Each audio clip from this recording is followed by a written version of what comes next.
High বন্ধুরা, দেখো আজকে আমি একটু চিংড়ি পটল রান্না করলাম। তো প্রথমে কড়াতে তেল দিয়ে দিলাম, তেল গরম হচ্ছে, দেখো তোমরা। তারপরে আমি আস্তে আস্তে পটলগুলো ছেড়ে দিলাম। পটলগুলো দেখো একটা একটা একটা নাড়াচাড়া করে সুন্দর করে ভেজে নিলাম। পটল না ভাজলে একদম ভালো লাগবে না। যাই হোক, দেখো তোমরা, সুন্দর করে আমি পটলগুলো আস্তে আস্তে আস্তে আস্তে ভেজে নিলাম। তো এবার ভেজে নেওয়ার পর দেখো,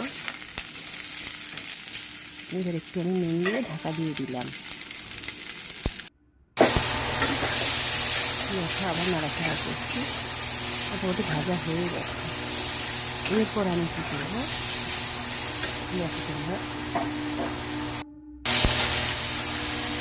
আলুগুলো দিয়ে দিলাম। আলুগুলো দেখো, আলুগুলো আমি একসঙ্গে ভেজে নিলাম, সুন্দর করে লাল লাল করে ভেজে নিলাম।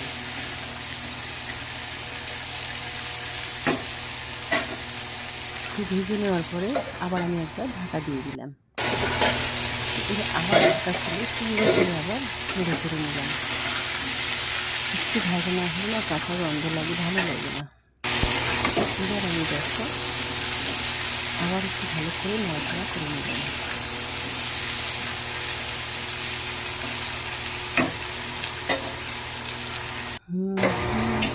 এরপরে আমি পেঁয়াজগুলো ভেজে নিলাম। পেঁয়াজগুলো ভেজে নেওয়ার পরে এবার মশলা দেবো। মশলাটার মধ্যে ছিল আদা, জিরে, পেঁয়াজ, রসুন, ধনে সব একসঙ্গে পেস্ট করে রেখেছিলাম। সঙ্গে শুকনো লঙ্কা, হলুদ সব একসঙ্গে দিয়ে দিয়েছিলাম আমি। দিয়ে দেওয়ার পরে ভালো করে কষিয়ে নিলাম। কষিয়ে নেওয়ার পরে এবার তোমরা দেখো, যে ভাজা আলু পটলগুলো ছিল সেগুলো দিয়ে দিলাম। সুন্দর করে আবার নাড়াচাড়া করে নিলাম। টমেটো পেস্ট ছিল এর মধ্যে, আমি বলতে ভুলেই গিয়েছিলাম তোমাদের। তো এর মধ্যে সব একসঙ্গে ছিল। তো এরপরে আমি দিয়ে দেবো অনেকটা চিংড়ি মাছ। চিংড়ি মাছ দেওয়ার পরে বেশ করে নাড়াচাড়া করে নিয়ে তারপর জল ঢেলে হয়ে গেল আমার চিংড়ি পটল। চলো টাটা, বাই। ভালো থেকে সুস্থ থেকে